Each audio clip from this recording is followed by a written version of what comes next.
Assalamualaikum warahmatullahi taala wabarakatuh. Alhamdulillahirabbil alamin wa bihi nasta'inu ala umuri dunya. Wassalatu wassalamu ala asyrofil anbiya'i wal mursalin sayyidina Muhammad wa ala alihi wasallam ajmain.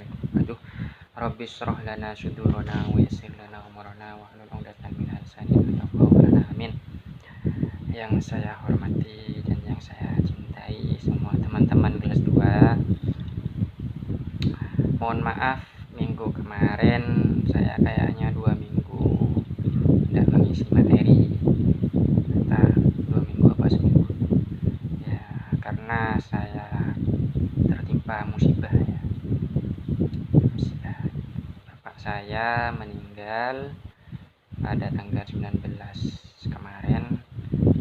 Mohon doa semoga dosa-dosanya diampuni, amal perbuatannya diterima oleh Allah. Amin. Ibadahnya terutama dan juga amal perbuatannya. Alhamdulillah ya, kita dapat bertemu kembali bertatap muka dalam keadaan sehat walafiat dalam pembelajaran yang saat ini masih daring. Saya belajar di rumah dan kalian juga belajar di rumah masing-masing. Saya menatap di depan layar dan kalian juga menatap di depan layar. Namun meskipun demikian, semoga kasih sayang kita terhadap sesama muslim tetap kuat, kokoh ya, meskipun hanya terbatas oleh jarak. Meskipun terbatas oleh jarak, namun kenyataannya kita dekat di dalam depan layar ya. Oke teman-teman, saat ini insyaallah saya akan melanjutkan materi tentang perilaku taat dan kompetensi dalam kebaikan serta etos kerja. Ada 3 kunci perilaku taat, kompetensi dalam kebaikan. Ini sebenarnya kalau dalam bahasa Arab itu fastabiqul khairat ya, berkompetensi atau berlomba-lomba di dalam kebaikan ya. Ada etos kerja itu semangat dalam bekerja ya. Yang pertama tentang perilaku taat ya. Yang kita ketahui bahwasanya pada zaman saat ini ya, para orang milenial mengatakan bahwasanya taat itu kurang gaul ya, istilahnya kurang gaul. Namun sebenarnya itu pemikiran gaya hidup yang terlalu kehewan-hewanan ya. Karena orang yang tidak taat kepada peraturan itu kan hanya hewan. Karena hewan tidak memiliki pemikiran, tidak punya otak, tidak punya akal ya, sehingga mereka melakukan perbuatan yang jelek ya di depan umum, tidak tersembunyi gitu kan ya. Ketika mereka ya berhubungan intim ya seenaknya saja tanpa berpikir ya.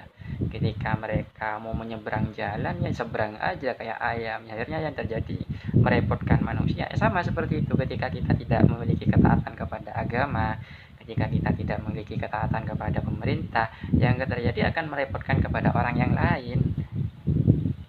Iya kan, ketika kalian lewat di jalan raya, muru-muru ada kucing nyebrang, seakan-akan kalian itu mau menabraknya. Apa yang akan kalian rasakan? Menghindari, lalu seakan-akan kalian terkejut.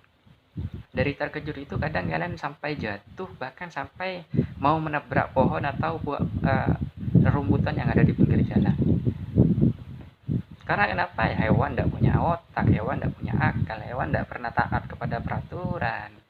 Akhirnya apa yang terjadi ketika mereka hewan ya tidak melakukan, tidak taat, tidak patuh kepada tidak memiliki peraturan ya, mereka sembarangan. Ketika mereka sembarangan akhirnya merepotkan kepada manusia yang memiliki akal ya.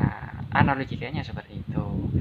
Jadi kalau seandainya kalian itu menginginkan kehidupan yang damai, tentram ya, tidak ada gangguan, silahkan harus taat kepada perintah agama dan juga harus taat kepada pemerintah yang ada pada lingkungan kita. Kalau kita kan di Indonesia, pemerintah kita itu kan ada 9, DPR, DPD ya, apalagi presiden, MPR, terus gubernur, bupati, camat, kepala desa, apalagi Pak RT, apalagi di rumah ada suami.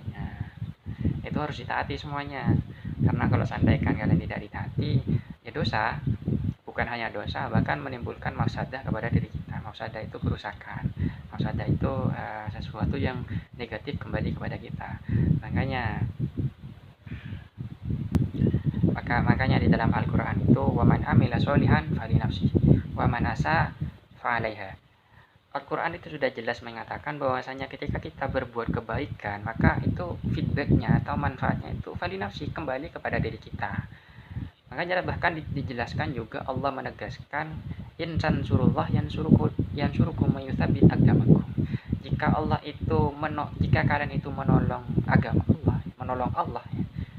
Ketika ada seorang hamba membutuhkan ya, kita bantu ya.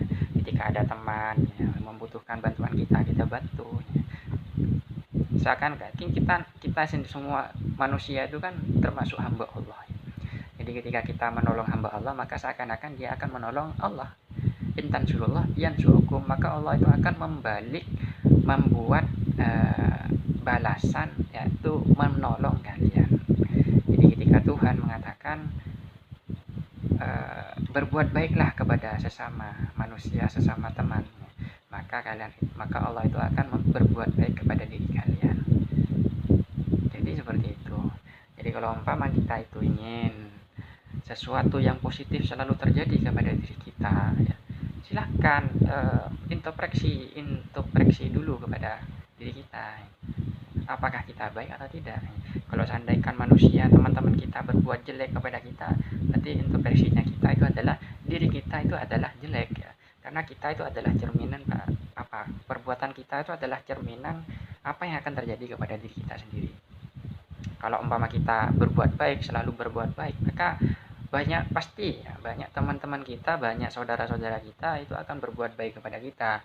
Kalau umpama kita itu berbuat jujur kepada teman, ya teman juga akan berbuat jujur kepada kita. Sebaliknya, orang yang suka menipu, orang yang tidak berbuat jujur, mereka akan ditipu terus, mereka akan dilakukan tidak jujur kepada mereka ya karena itu balasan ya, termasuk balasan. Jadi kalau kita ingin hidup kita baik, maka perbaiki diri kita. Ibda binafsik ya. Mulai pada diri kita sendiri, lalu kita mulai setelah orang lain ya. Orang lain kita awali dengan kita, baru orang lain. Itu perilaku taat ya.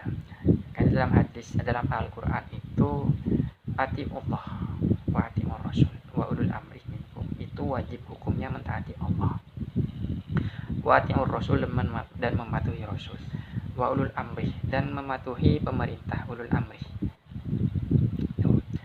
Lalu selanjutnya poinnya ketiga itu adalah fastabiqul khairat. Ketika kita sudah mentaati peraturan-peraturan yang ada pada Tuhan, yang sudah diperintahkan oleh Rasul, yang sudah diperintahkan oleh pemerintah, selanjutnya kita harus berkompetisi dalam kebaikan atau fastabiqul khairat. Sebenarnya kalau seandainya orang-orang manusia kita terutama mengetahui balasan yang sudah diberikan Allah kepada kita ketika kita berbuat baik, maka kita akan selalu berbuat baik. Ibarat seorang buruh, ibarat seorang pekerja, mereka akan bekerja keras manakala mereka mengetahui bahwasanya bayarannya itu besar. PNS, pegawai negeri itu kerjanya berbeda dengan pegawai yang tidak PNS, yang non PNS, karena bayarannya berbeda. Pegawai negeri bayarannya 1 tahun pertama mungkinlah 5 juta, 4 juta, naik pangkat ya, sampai menjadi senior bayarannya bisa sampai 12 juta. Mereka akan kerja keras karena mengetahui bahwa ketika mereka tidak bekerja keras maka bayarannya akan berkurang.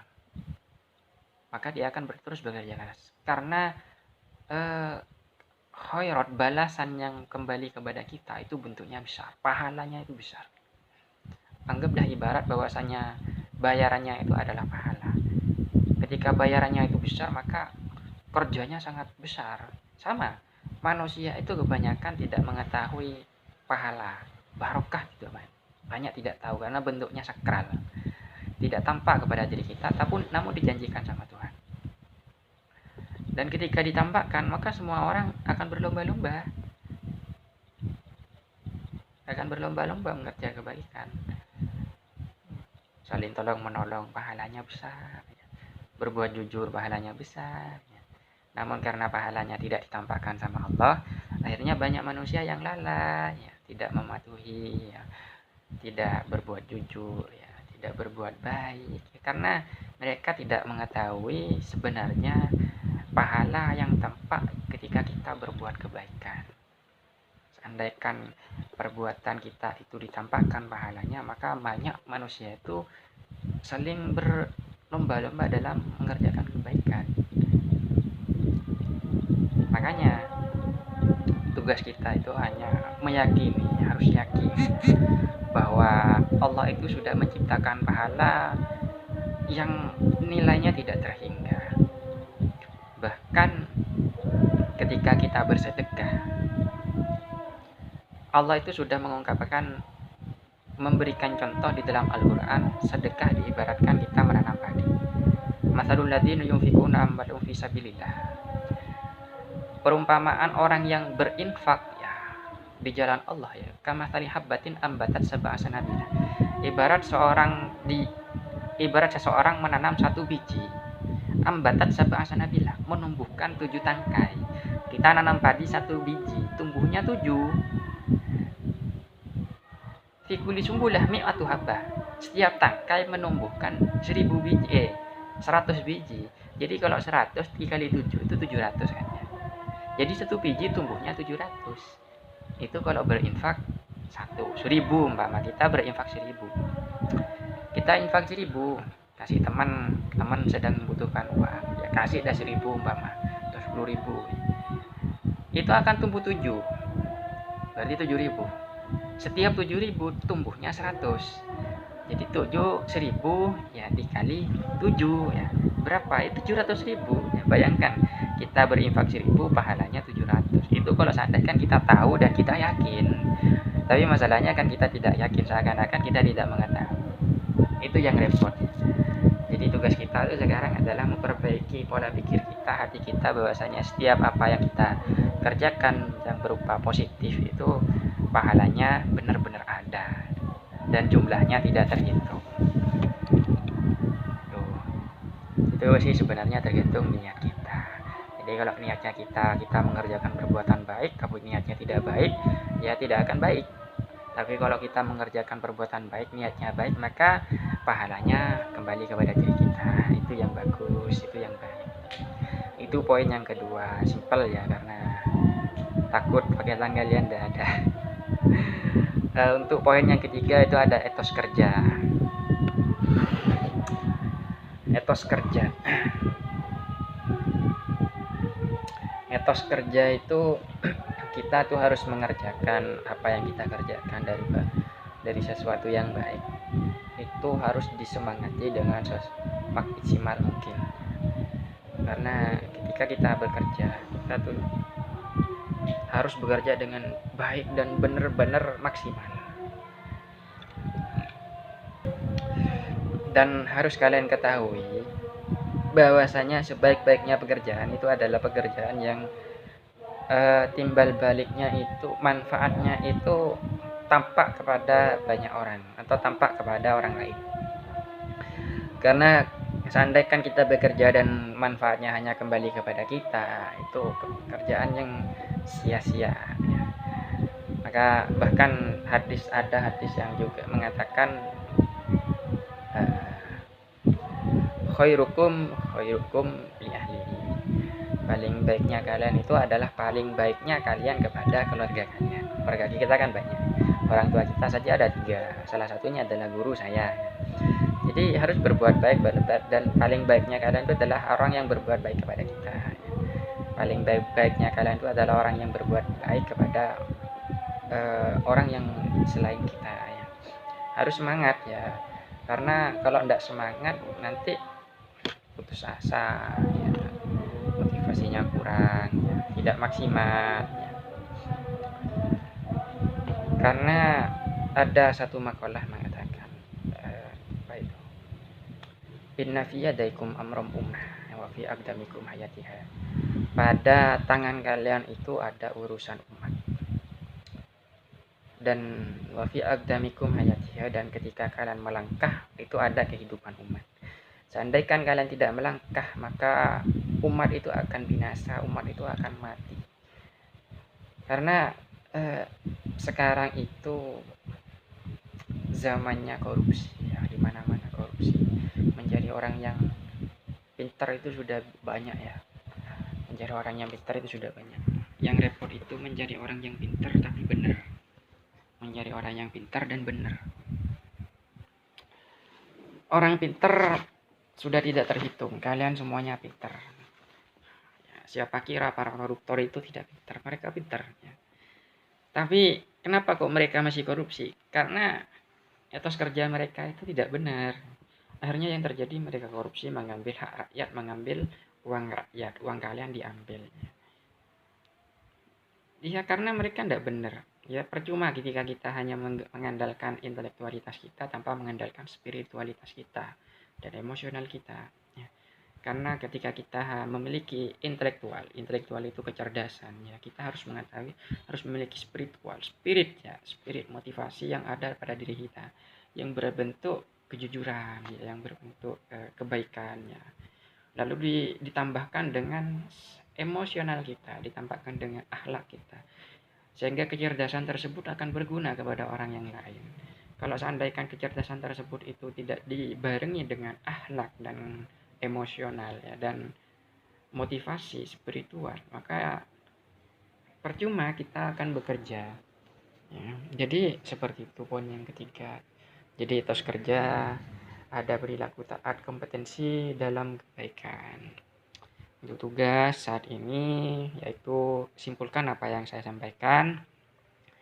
Tulis tangan, tidak boleh diketik, ya, dikumpulkan di Google Classroom atau di WA saya dengan menyebutkan nama dan kelas. Ihdinas shiratal mustaqim, semoga bermanfaat. Wassalamualaikum warahmatullahi wabarakatuh.